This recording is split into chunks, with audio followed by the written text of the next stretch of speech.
30 gündə İstanbulda 30 fərqli yer.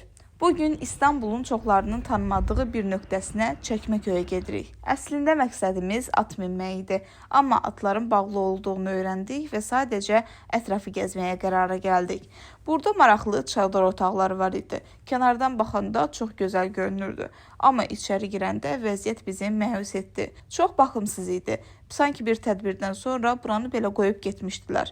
Baxan olmadığı hiss olunurdu. Halbuki bu yer düzgün dəyərləndirilsə, restoran və ya əyləncə mərkəzinə çevrilə bilərdi. Digər çadırlarda da eyni vəziyyət idi.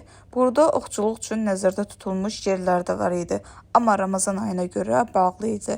Buna baxmayaraq insanlar bura gəlib kamp edirdilər. Çadırlarını qurub təbiətin sakitliyindən zövq alırdılar. Şəhərin səs-küyündən uzaq dincəlmək üçün ideal bir məkan idi.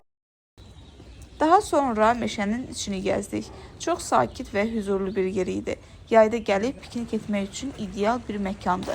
Amma uzağa gedə bilmədik. Çünki qabaqda itlər var idi. Geri qayıtmaq məcburiyyətində qaldıq. Axırda sosial tesislərə girib yemək yemək istədik. Amma orada bir şirkətin iftar süfrəsi təşkil olunduğu üçün bizi qəbul etmədilər. Bugünlük bu qədər. Sabah yeni bir yerdə görüşmək ümidi ilə.